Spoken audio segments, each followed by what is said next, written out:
कोई कहता है दुनिया प्यार से चलती है, कोई कहता है दुनिया प्यार से चलती है, कोई कहता है दुनिया यार से चलती है, दोस्त से। कोई कहता है दुनिया प्यार से चलती है, कोई कहता है दुनिया यार से चलती है। जिनवाणी कहती है दुनिया ना प्यार से चलती है ना यार से चलती है, दुनिया तो मतलब से चलती है। दुनिया स्वार्थ से चलती है, जब तक मतलब और स्वार्थ सिद्ध होते हैं तो दुनिया चलती है, नहीं तो अपने कहलाने वाले भी पराये हो जाते हैं। यानी संसार का कोई पदार्थ आत्मा का नहीं होता और आत्मा कभी भी किसी अन्य पदार्थ का नहीं होता। अभी आपने जो चिंतन की धारा बना रखी है पर पदार्थों की, यह मेरा है यह मेरा है, उसको थोड़ा बदलिए। क्योंकि हम जैसा सोचते हैं, हम जैसा सोचते हैं लगभग वैसा होता है, और हम जो चाहते हैं लगभग वो मिलता है।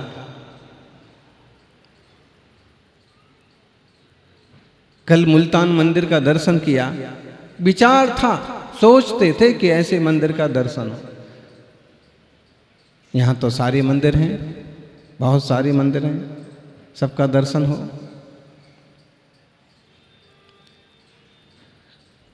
तो सोचा तो योग बन गया। दूसरा एक प्रसंग ऐसा बन गया कि कब का सोचा, कब मुंबई से बिहार हुआ था और घोड़बंदर के पास एक आश्रम था, उसमें रुकना हुआ था। उसके मालिक कहिए ये सुधांशु जी महाराज। तो वहां उनका जो सेवक था उसको पूछा कि भाई तुम्हारे महाराज कहाँ हैं? तो उसने फोन पर बात की तो बोले कि महाराज तो विदेश में हैं, लेकिन उनने कहा कि आचार्य गुरु महाराज को बोलना कि आप बिल्कुल आराम से रुको, ये आश्रम आपका ही है। तो विचार था कि एक उदार मन वाला व्यक्ति कौन है, कभी मिलेगा तो देखेंगे। और योग संयोग की बात कि कल रास्ते में सुधांशु महाराज का भी सहज रूप से मिलना हो गया। मतलब है कि आप आज सोचो और आज ही हो जाए, कोई जरूरी नहीं है, बरसों बाद भी हो सकता है। इसका मतलब है कि अगर आप मोह बढ़ाते हैं तो मोह बढ़ता है, और वीतरागता बढ़ाते हैं तो वीतरागता भी बढ़ती है।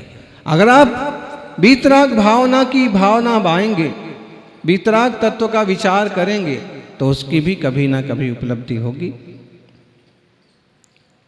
दुनिया की यात्रा की योजना खूब बनाते हैं और वो यात्राएं हो भी जाती हैं। ऐसे ही तीर्थों की यात्रा की योजना बनाना चाहिए, मुनि दर्शन की योजना बनाना चाहिए, और अपने पोतों को साथ में ला करके, दोहितों को साथ में ला करके मुनि संघ के दर्शन करना चाहिए, ताकि आगे की पीढ़ी को अच्छे संस्कार मिले।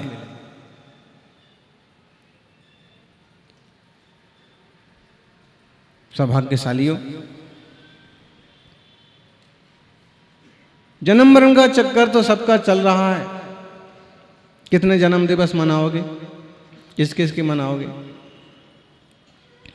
आप गौर करना, तीर्थंकर भगवंतों की जो दीक्षा तिथियां हैं, अधिकतम तीर्थंकरों की जो दीक्षा तिथियां हैं वही उनकी जन्म तिथियां हैं। ऐसा क्यों हुआ? जो उनकी जन्म तिथि है लगभग वही उनकी, बहुत सारे तीर्थंकर भगवंतों की जन्म तिथि ही दीक्षा तिथि है। क्यों? आप देख लो, पंचांग पंच कल्याणक का जो कैलेंडर है वो उठा के देखो,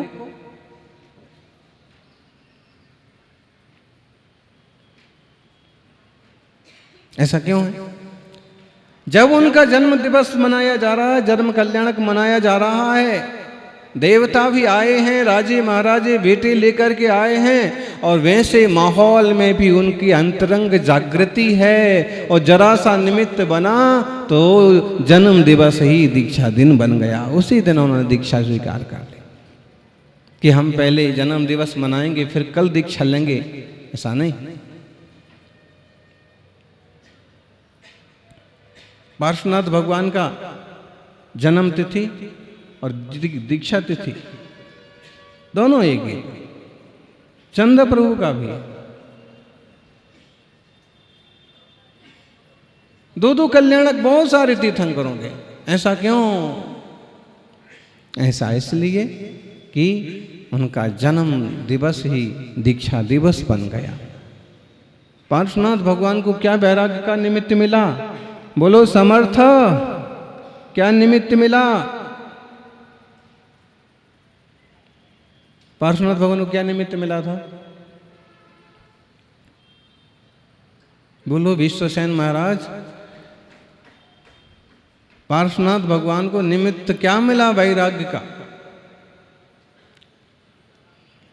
वो नाग नागनी वाली बात अलग हो गई, वो सीधा निमित्त नहीं था।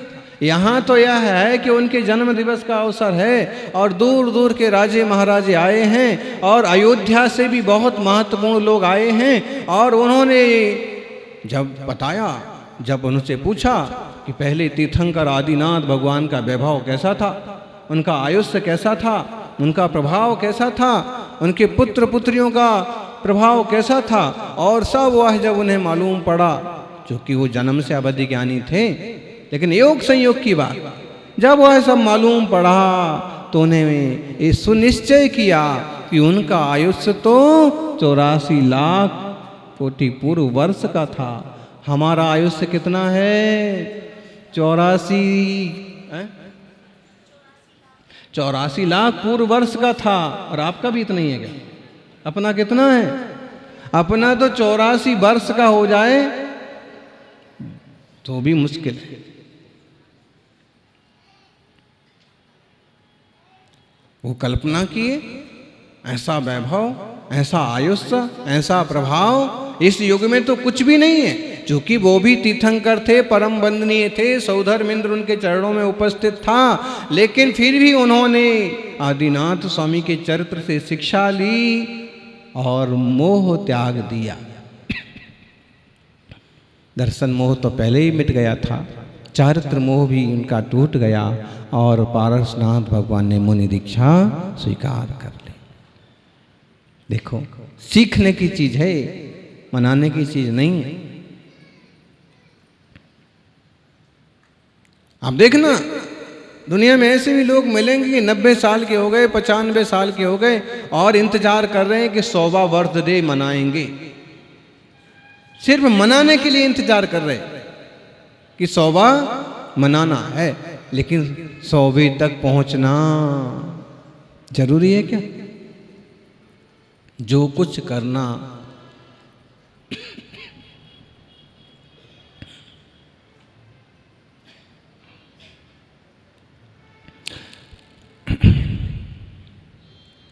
जो कुछ करना है सो कर लो, सुकृत तरुण अवस्था में, पैसा पास निरोगी काया, इंद्रिय ठीक अवस्था में। करना सकोगे वृद्धापन में, बल पौरुष थक जाने से। आग लगे जब कुटिया में, तब क्या होगा कूप खुदाने से। जब कुटिया में आग लग जाए तो कुआं खुदाने से क्या मतलब है? आजकल तो कुआं भी हो तो भी पानी नहीं होता है।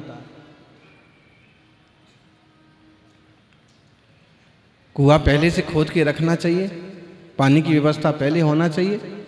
कुटिया में आग लगे फिर कुआं खोदने से कोई मतलब नहीं है। ऐसे ही अत्यंत वृद्धावस्था या आयु पूर्ण होने का समय आए और फिर ध्यान की बात करो।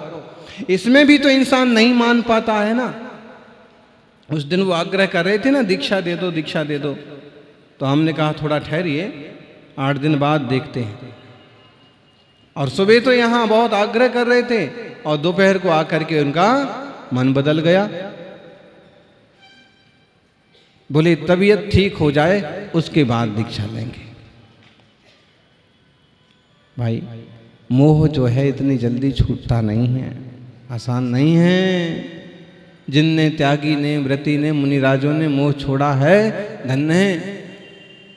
इतने आसानी से नहीं छूटता है। यहां कह रहे हैं आचार्य देव कुंद स्वामी, जो मोह राग दोषे निहनदियो लभ जोन्हमवदेशम, सो सब दुख मोखम पावदि अचरेण कालेन,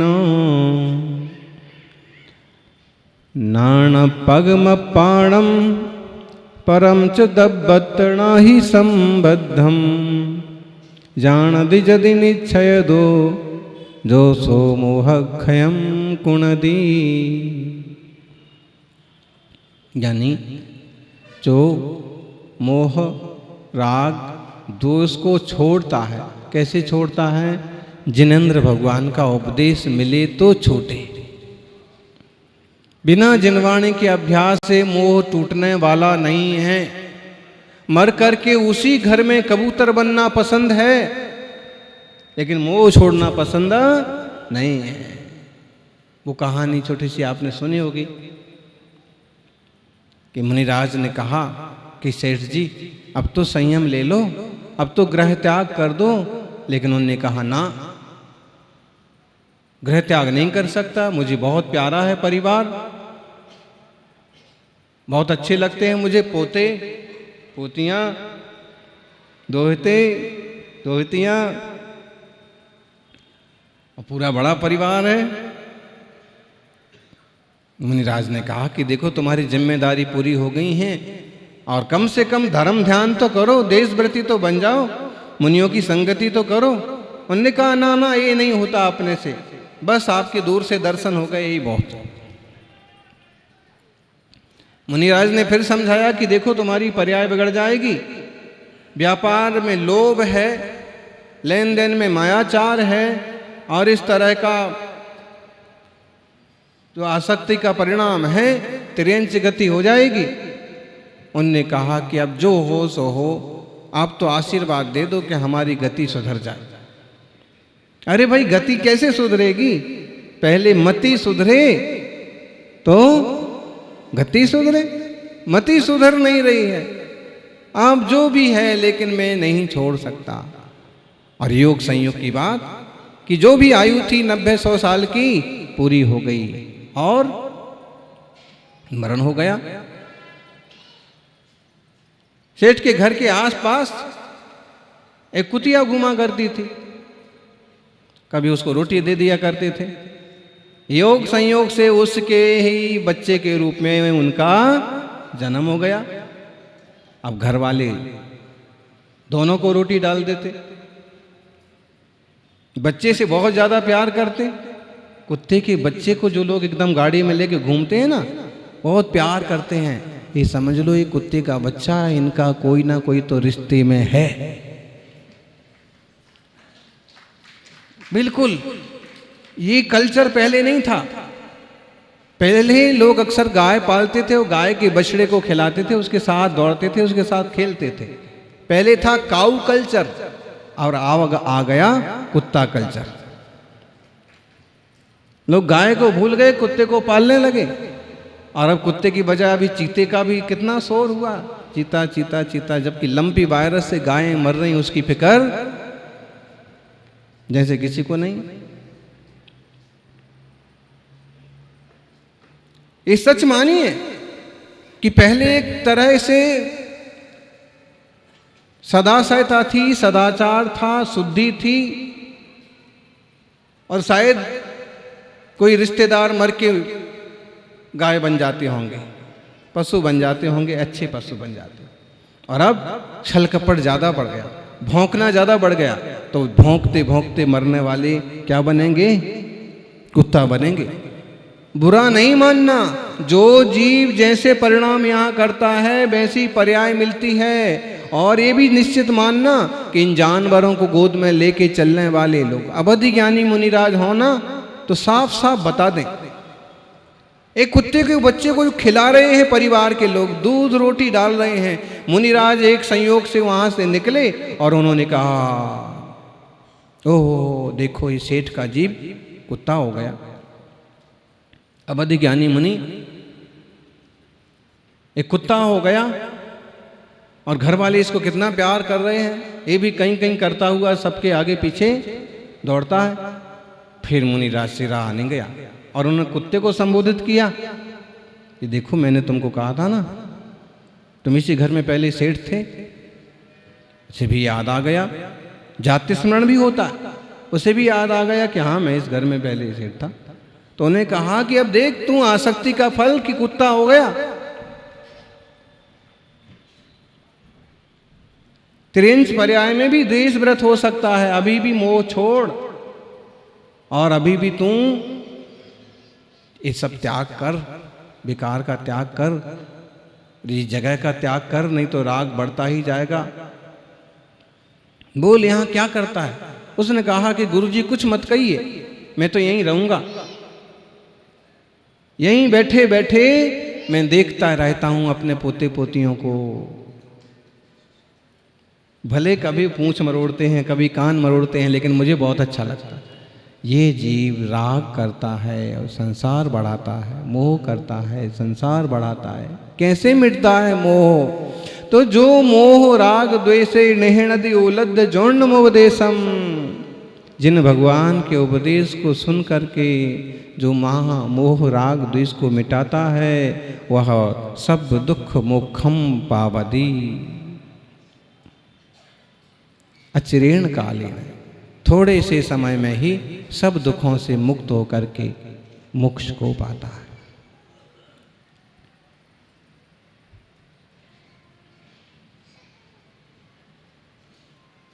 कम से कम निर्णय तो हो, स्व को स्व, पर को पर जान।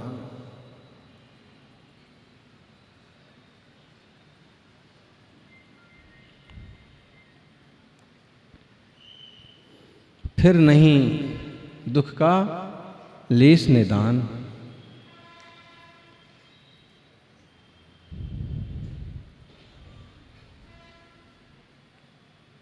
आप कहोगे रहना तो वहीं है, वहीं रहना है।